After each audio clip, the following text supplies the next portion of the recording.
الحمدللہ نحمدہ ونصلی علی رسولہ الکریم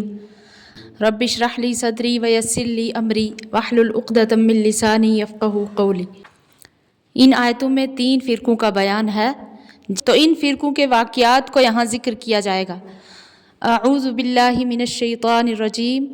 بسم اللہ الرحمن الرحیم۔ فما لکم فی المنافقین فئتین، پھر تم کو کیا ہوا کہ منافقوں کے معاملہ میں 2 فریق ہو رہے ہیں۔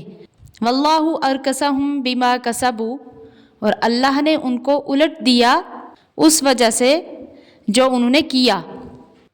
حضرت عبداللہ بن حمید نے مجاہد رحمۃ اللہ علیہ سے روایت کیا کہ بعض مشرکین مکہ سے مدینہ آئے اور ظاہر کیا کہ ہم مسلمان اور مہاجر ہو کر آئے ہیں، تو پھر مرتد ہو گئے، یعنی دین سے پھر گئے، تو حضرت رسول مقبول صلی اللہ علیہ وسلم سے اسباب تجارت لانے کا بہانہ کر کے پھر مکہ چل دیے اور پھر نہ آئے۔ ان کے بارے میں مسلمانوں کی رائے مختلف ہوئی، بعض نے کہا کہ یہ کافر ہیں، بعض نے کہا یہ مومن ہیں۔ اللہ تعالیٰ نے ان کا کافر ہونا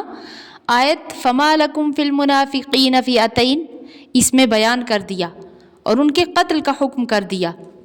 تو جب اللہ تعالیٰ نے ان کا کافر ہونا صاف ظاہر کر دیا، اتریدون ان تہدوا من اضل اللہ،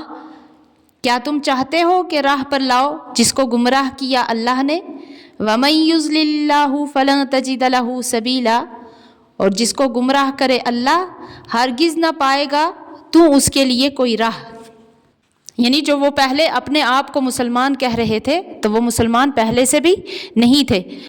پہلے سے بھی ان کے دل میں کفر بھرا ہوا تھا، اس لیے آپ ان کو مومن نہیں کہہ سکتے، اور ان کے دل میں کفر اتنا بھرا ہوا تھا کہ خود تو وہ کیا ایمان لاتے۔ آگے فرمایا ودوا لو تکفرون کما کفروا، وہ چاہتے ہیں کہ تم بھی کافر ہو جاؤ جیسے وہ کافر ہوئے۔ فتکونون سواء، پھر تم سب برابر ہو جاؤ۔ فلا تتخذوا منہم اولیاء، تو پس ان میں سے کسی کو دوست مت بناؤ۔ حتی یہاجروا فی سبیل اللہ، یہاں تک کہ وطن چھوڑ آئیں اللہ کی راہ میں۔ فإن تولوا فخذوہم، پھر اگر اس کو قبول نہ کریں تو ان کو پکڑو۔ وقتلوہم، اور مار ڈالو۔ حیث وجدتموہم، جہاں ان کو پاؤ۔ ولا تتخذوا منہم ولیا ولا نصیرا، اور نہ بناؤ ان میں سے کسی کو دوست اور نہ مددگار۔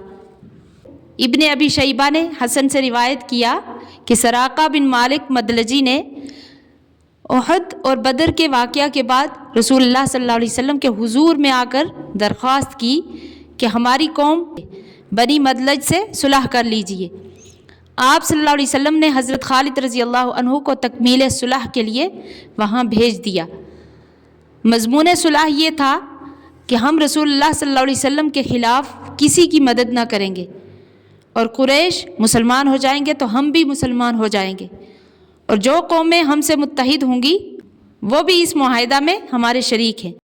اس پر یہ آیت ودوا لو تکفرون، یہ پوری آیت نازل ہوئی،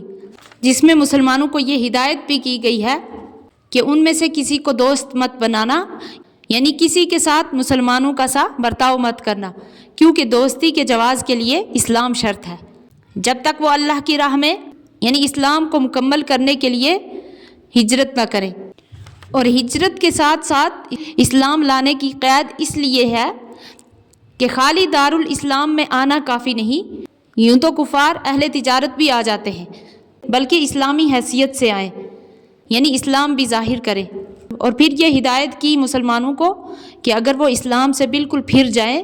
اسلام قبول نہ کریں، تو ان کو پکڑو اور قتل کرو جس جگہ بھی ان کو پاؤ۔ اب اس کے بعد دوسرے فرقہ کا بیان ہے، الا الذین یصلون الی قوم، مگر وہ لوگ جو ملاپ رکھتے ہیں ایک ایسی قوم سے، بینکم و بینہم میثاق، کہ تم میں اور ان میں عہد ہے، او جاؤکم حصرت صدورہم، یا آئے ہیں تمہارے پاس کہ تنگ ہو گئے ان کے دل، ان یقاتلوکم، تمہاری لڑائی سے، او یقاتلوا قومہم، اور اپنی قوم کی لڑائی سے بھی، یعنی کفار میں سے جو لوگ تمہارے ساتھ صلح کرنا چاہتے ہیں اور وہ خود تمہارے پاس اس حالت سے آئیں کہ ان کا دل تمہارے ساتھ اور اپنی قوم کے ساتھ بھی لڑنے سے تنگ ہو، اس لیے نہ تو اپنی قوم کے ساتھ ہو کر تم سے لڑیں اور نہ تمہارے ساتھ ہو کر اپنی قوم سے لڑے، بلکہ ان سے صلح رکھیں اور تم سے بھی۔ بس دونوں طریقوں میں جس طریقہ سے کوئی صلح کرنا چاہے وہ حکم پکڑنے اور قتل کرنے سے مستثنی ہے، یعنی ان کو قتل کرنا اور پکڑنا جائز نہیں۔ اور تم ان لوگوں کی صلح کی درخواست میں اللہ تعالیٰ کا احسان مانو کہ ان کے دل میں تمہاری ہیبت ڈال دی، ورنہ وَلَوْ شَاءَ اللَّهُ لَسَلَّطَهُمْ عَلَيْكُمْ فَلَقَاتَلُوكُمْ، اور اگر اللہ چاہتا تو ان کو تم پر زور دیتا تو وہ ضرور لڑتے تم سے۔ فَإِنِ اعْتَزَلُوكُمْ، پس اگر یکسو رہیں وہ تم سے، فَلَمْ يُقَاتِلُوكُمْ، پھر تم سے نہ لڑیں، وَأَلْقَوْا إِلَيْكُمُ السَّلَامَ، اور پیش کریں تم پر صلح، فَمَا جَعَلَ اللَّهُ لَكُمْ عَلَيْهِمْ سَبِيلًا، تو اللہ نے نہیں دی تم کو ان پر راہ، یعنی اگر وہ صلح سے رہیں تو پھر اللہ نے نہیں دی تم کو ان پر راہ، یعنی پھر اللہ تعالیٰ نے کوئی اجازت نہیں دی تم کو ان کے قتل کرنے کی۔ یہاں سے تیسرے فرقہ کا بیان ہے، سَتَجِدُونَ آخَرِينَ يُرِيدُونَ أَن يَأْمَنُوكُمْ، اب تم دیکھو گے ایک اور قوم کو جو چاہتے ہیں کہ امن میں رہیں تم سے بھی، وَيَأْمَنُوا قَوْمَهُمْ، اور اپنی قوم سے بھی، كُلَّمَا رُدُّوا إِلَى الْفِتْنَةِ أُرْكِسُوا فِيهَا، جب کبھی لوٹائے جاتے ہیں وہ فساد کی طرف تو اس کی طرف لوٹ جاتے ہیں۔ یعنی تیسرا فرقہ وہ ہے کہ ان کی یہ حالت معلوم ہوگی کہ وہ دھوکہ کی وجہ سے یہ بھی چاہتے ہیں کہ تم سے بھی بے خطر ہو کر رہے اور اپنی قوم سے بھی بے خطر ہو کر رہیں، اور ساتھ ہی اس کے جب کبھی ان کو صریح مخالفین کی طرف سے شرارت اور فساد کی طرف متوجہ کیا جاتا ہے، یعنی ان سے مسلمانوں سے لڑنے کے لیے کہا جاتا ہے تو وہ فوراً اس شرارت میں جا گرتے ہیں، یعنی مسلمانوں سے لڑنے پر تیار ہو جاتے ہیں اور وہ اس دھوکہ کی صلاح کو توڑ دیتے ہیں۔ فَإِن لَّمْ يَعْتَزِلُوكُمْ، پھر اگر وہ تم سے یکسو نہ رہیں، یعنی لڑائی پر تیار ہو جائیں، وَيُلْقُوا إِلَيْكُمُ السَّلَامَ، اور نہ پیش کریں تم پر صلح، وَيَكُفُّوا أَيْدِيَهُمْ، اور اپنے ہاتھ نہ روکیں، فَخُذُوهُمْ، تو ان کو پکڑو، وَاقْتُلُوهُمْ، اور مار ڈالو، حَيْثُ ثَقِفْتُمُوهُمْ، جہاں ان کو پاؤ، وَأُولَئِكُمْ جَعَلْنَا لَكُمْ عَلَيْهِمْ سُلْطَانًا مُبِينًا، اور ان پر ہم نے دی تم کو کھلی سند، یعنی جو صلح کر کے بھی لڑائی پر تیار ہو جاتے ہیں تو ان کو قتل کرنے کی ہم نے اجازت آپ کو دے دی۔ اللہ تعالیٰ صحیح سمجھنے کی توفیق عطا فرمائے، آمین۔